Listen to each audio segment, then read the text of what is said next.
It's not some science fantasy effect from 2001. This electronic display, emanating from Australia's largest computer, is a picture of the condition, past, present and future of planet Earth. The program was originally devised by a scientist working from the Massachusetts Institute of Technology, Jay Forrester.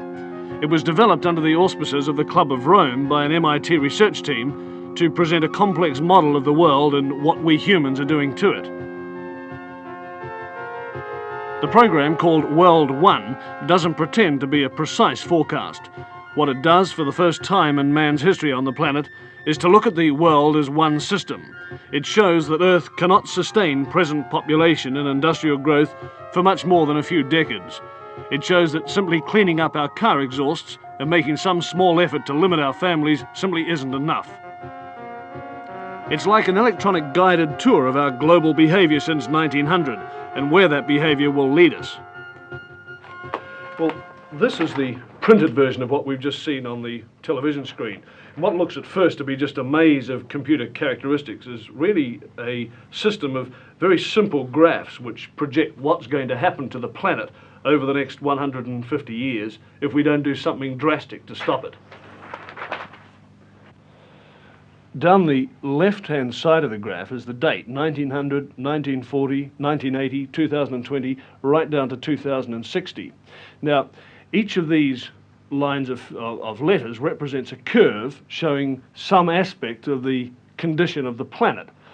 The further out this way they go, the greater that figure is. The further this way, the less. For example, P represents population. So here it is at 1900. And then it comes up to 1940, it starts to take off. Here we are at 1980, up to the turn of the century, and then it starts to peter off. Let's now have a look at this next curve, the Q curve, which is the quality of life. And this is represented by, for example, the amount of space people have, the amount of money they have to spend, the amount of food they have to eat. Now, it increases rapidly up to 1940, but from 1940 on, the quality of life diminishes. And here we are about the turn of the century, and we come up to the year 2020, and it's really come right back.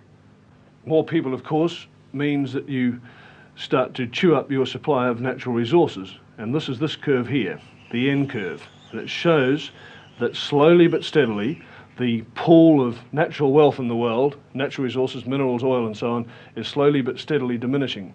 So this is the situation. As population increases, the quality of life decreases and the supply of natural resources decreases. But have a look at this curve here.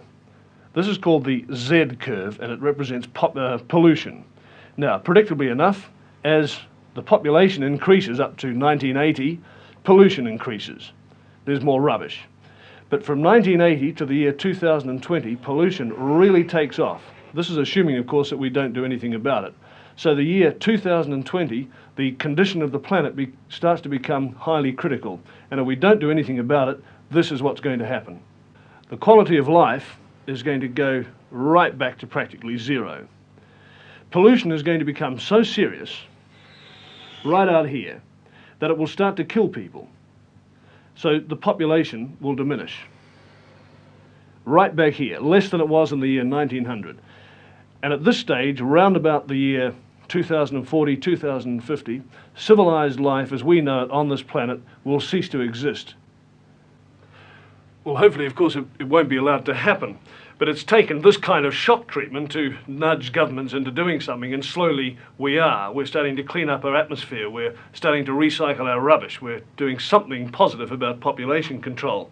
But so far, our efforts have really been just a drop in the ocean. The Club of Rome comprises some 70 men of widely varying backgrounds, but their common concern is that the world problems cannot be solved by individual nations. I spoke with Professor Hugo Tiemann, director of the Battelle Institute, Geneva, Dr. Aurelio Pache, founder of the club, and Dr. Alexander King, director of the World Bank and the United Nations OECD. Dr. King, now you're describing the world as a closed system where all these things are interrelated, and yet the government, the control of the system is by individual nation states. Now, how do you convince them to cooperate? The sovereignty of these nations is no longer as absolute as it was. There's a gradual diminishing, whittling away of sovereignty, little bit by little bit. especially, of course, in the smaller countries where it's more obvious. But the bigger countries have to do a good deal of this by agreeing to international arrangements for the law of the seas, or for the limits of fishing, or for control of the wavelengths in radio, and 101 other things. But especially in the technological field, I think this is going to be increasingly so because of developments next year. I was at an important meeting in Washington a couple of weeks ago, and Peterson, the former Secretary of Commerce, was saying the same thing from an economic point of view, that the general world economic situation, the interdependence of countries on their food and fuels and so on, is leading to an interdependence which has seeds of draining away sovereignty within it. So I don't think one can envisage an idealistic of jumping to a world federalism or anything of that sort.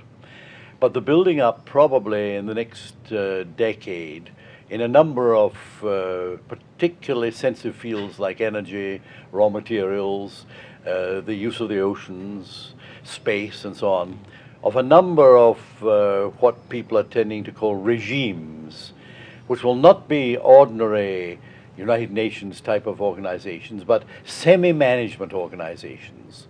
There'll be a great deal of consent in them. Dr. Bichet views the European Common Market as an elementary example of the kind of regional cooperative which is going to be necessary. What responsibilities does he see for Australia? Australia, you are in a splendid position. What should we do? You have food, energy, space. You are distant from other centers, so you can, for a longer time, feel rather more independent than interdependent. But things of the world are going so fast that I think that an enlightened leadership in Australia should see down the road that Australia will have to lose some of its on self-decisions in order to acquire something else which may be purely political in very wide sense, or maybe also security. The Club of Rome is reluctant to point the finger at any one nation. Yet clearly nations like the United States, which consumes approximately 60% of the world's resources, will in the Club's view have to accept a severe cutback in its voracious appetite. But the Club's utterances are cloaked in a velvet democracy, in the hope that their facts will gently persuade. We will ask who is making the decision, and whether the decision makers of today, whether they perceive the problems, what kind of problems, and the interactions of the problems. That's a very pragmatic approach. Has the time come, Dr. King, when we're going to have to say we can no longer entrust our resources and the exploitation of those resources to private enterprise? Has the time come when governments will simply have to take more control? Simple nationalization and things like that wouldn't help at all, because we've got to keep an incentive approach.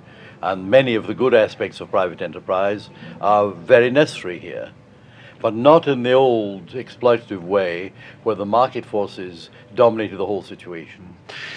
Dr. Pichai, can you tell me what my lifestyle will be in 100 years' time? What sort of car I'll drive, what sort of house I'll live in, what sort of food I'll be eating?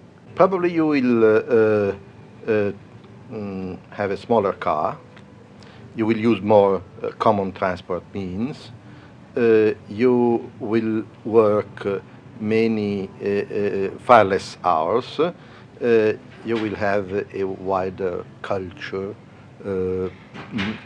possibilities that today. You will not be so much pressed by immediate needs, because through technology, organization of the markets, the basic needs will be taken care of.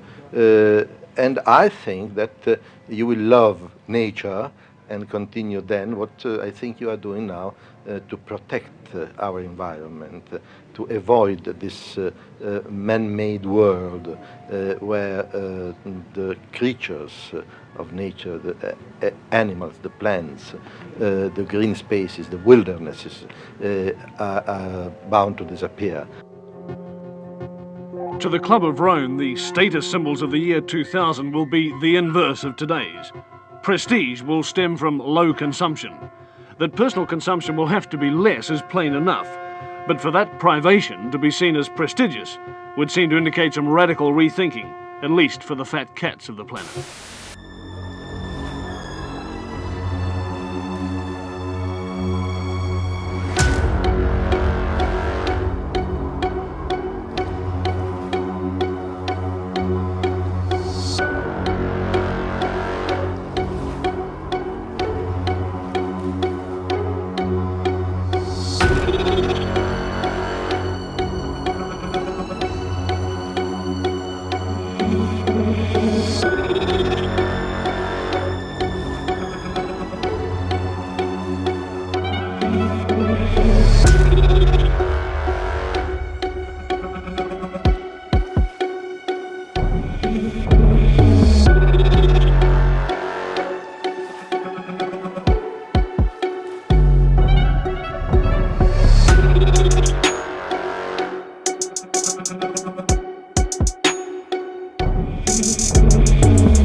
Sovereignty of these nations is no longer as absolute as it was.